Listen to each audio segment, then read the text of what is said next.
Go. When the king arrived upon the island, he and his subject had a hunting expedition that lasted several hours, slaying many wild and savage beasts, but no stags.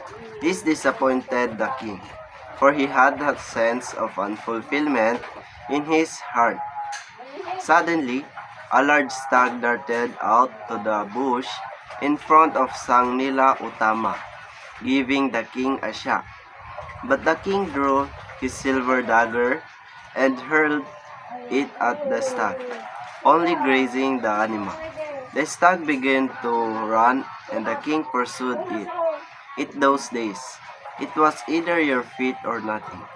The stag ran through the jungle and darted up a knoll.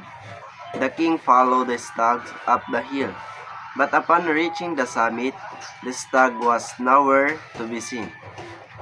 There was a large rock, so the king climbed it and looked at the land, and the sea spread out around him. In the distance, he saw a stretch of white sand, an island. Sang Nila Utama was fascinated by the sight of the island.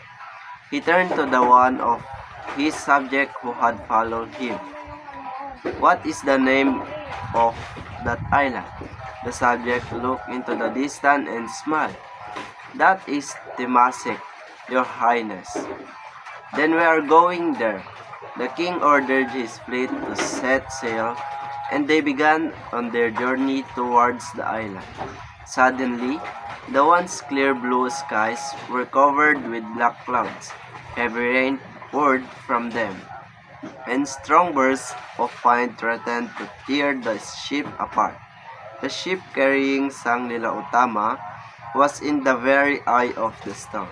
The crew lowered the sails, started to bail the water from the ship, and get most of the cargo for jettisoning. However, an idea came to the king's head.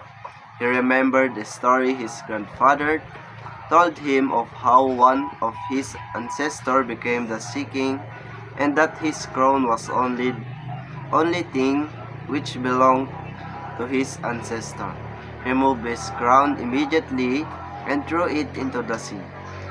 All at once the storm broke.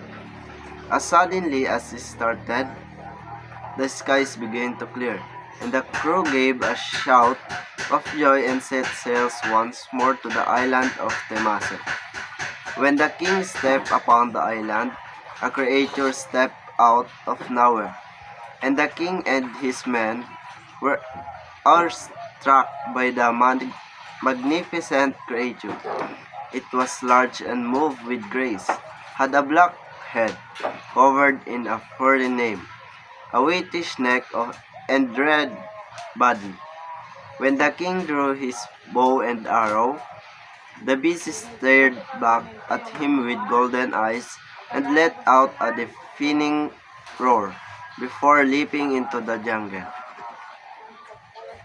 "What sort of animal was that?" the king asked. A wise old man stepped forth. "I have seen animals in portraits from the far west.